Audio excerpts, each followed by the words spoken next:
I got a note recently from April White at Trust Relations, a PR agency in Arizona, USA, saying that they're seeing a real need now to use affiliate links to get press coverage, particularly for consumer brands. Now, it's certainly something we're hearing more and more about. But this is a really interesting approach to getting coverage in a media world that is changing. I wanted to hear more about this, so obviously I got on April to have a quick chat about this. First of all, April, just before you tell us a bit about what you do and where you are, just tell us a little bit, give us the TLDR about what you are thinking with affiliate links. Okay, so essentially what we have found is with consumer clients, if they are not in anywhere, on an affiliate network, including at least Amazon, right? If it's skim links, great. If it's share a sell, even better. But if they're not on one of those, it is like pulling teeth times 10 to try to get them press, because every other brand that's being pitched to those journalists is offering a kickback. And this is now the way, in lieu of ad dollars, that a lot of these publications are making their money. So we're talking about every company really that is a consumer brand needs to have a system whereby they provide a link to journalists, to influencers, to whoever, yes, that they can place on their website or on their feed, that people click, yes, and if they click and buy something, that person gets some money from it, right? Yes. And what we found is that including that information in the pitch is pretty important as well. So sometimes even on the subject head, right? Like affiliate link opportunity and then XYZ, whatever it is. So it's really, really important, to get their attention. It's something that they gravitate towards. And when we've had, the few clients here and there that have, for whatever reason, refused to be on affiliate links or just, don't want to be doing affiliate marketing, we've definitely noticed a big difference in the receptivity of the journalists that we're pitching. I mean, we've spoken about this, and we've got very mixed feelings about it because we're both ex-journalists. Yes. And, and it really is one of those things whereby part of you kind of goes, look, journalism shouldn't be anything to do with money or anything to do with that. But from the PR point of view today is if that's the reality, you've got to play that reality, isn't it? You have to, and there's just no way around it. I mean, ethics aside, or ideals aside, but the reality really is that you have to be on those links, and even doing things as, creative as saying, hey, for this limited amount of time, we're going to go from this percentage offer to this as a way to spur journalists into covering your client within a certain time frame. So there are lots of, and then you have to change it on the back end, right? So it's it does take some coordinating. If your team as a PR team isn't handling the affiliate marketing part of the business, then you have to coordinate closely with the affiliate marketing, whoever manager that in-house. Well, tell us a little bit about how you're doing that, because tell people a bit about your agency and just tell us a bit about how you're actually managing this affiliate front. So we've actually decided, I know I told you back in the day, it used to be every PR firm started adding on social media as something else they were offering. We realized that what social media. Right. And now I feel like the new thing for consumer brands, and this is not applicable necessarily for B2B, tech, et cetera, clients. But if you have consumer clients or consumer division, you absolutely should start thinking about managing their affiliate programs, because what can happen is they'll come to you, these prospects, and say, hey, we want this press. And you say, great, we need an affiliate marketing program set up. And they say, we don't know how to do it. Or, so we either coach them through it as part of our services, or we actually will just take it on and say, we'll set it up for you. We'll manage it. We'll handle everything on the back end. And then we'll send you reports of, the ROI of it. And so, so you're doing the whole thing for them, because presumably most consumer brands are kind of like, well, apart from those who are already doing it, are going to be like, well, what's an affiliate link? Exactly. And so that's something that we've added as another service that we offer, essentially just because it's necessary at this point. What is it that you really noticed that kind of brought this to a head for you, that you kind of go, look, there is no other way now? I mean, were there kind of moments that you remember that you saw? So my team, I know it was a few years ago, and they started noticing that they weren't getting picked up anymore like they used to. Like they weren't getting the response from journalists that they used to. And all of a sudden it clicked for one of our team members that, the The reason is all the other, brands that got included in the story we weren't in had this. And so suddenly her wheels got turning and she's like, oh my God, this is the new PR. And so it's kind of took off from there. And it's just become, I think it was less common a few years ago when she kind of picked up on it, right? But then and this is our lifestyle division director. So she, at some point, she's a smart cookie and she figured out, this is why this isn't working. And as soon as she switched over to using those links, the world opened up. Because it's interesting because, we've certainly seen that correlation between people paying for advertising in the past and then suddenly find that they get far more coverage. But it's the fact that it's got so direct. So are you finding that journalists are asking for it? Or is it almost a bit of an unwritten rule whereby yes, I think it's the latter. They don't come out and tell you they want that because probably that would make them feel icky. But it's sort of an unspoken agreement that, okay, we have to do this and here it is. So how are you pitching it then? Because you don't obviously want to go in there and say, look, we'll give you this providing you give us that. You don't want to be as blunt as that. It's not quite that aggressive, but it is, hey, affiliate network or affiliate marketing opportunity. So you actually do say in the pitches, not every time, but depending on, who the journalist is and the relationship and what they're looking for and all of that. But if you know that that's a priority for them, I've even had, cases where our pitches have included that in the subject heading. Affiliate opportunity, : So it's as direct as that. Subject line. Yeah.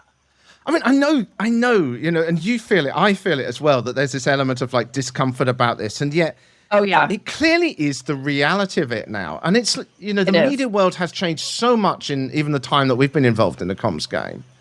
Yes. So if people are sitting there kind of going, I can't do that, which it sounds like some of the brands you're working with as well, but I mean, PR people as well. What would you say? I mean, you can keep trying, you can keep trying the old way, but I don't think you're going to see the results, and then you're probably going to lose the client. Yeah. So it's really a necessity now. It's sort of, I mean, yes, is it venturing into this sort of pay to play realm? Yes, is it potentially threatening the credibility of those publications and the media in general? Yes, but is there anything that we necessarily can do about it when this is the way of the world and how things have gone? I don't think so. Well, particularly when newsrooms are struggling so much for budgets now, they just need every dollar, every penny they can get, don't they? And we need journalists to stay in the game, right? Otherwise, what happens if they fold? Then we lose democracy, essentially, right? So it's like, I don't know. I mean, this is actually a bigger topic and one that I'm very passionate about and have written about and all of that.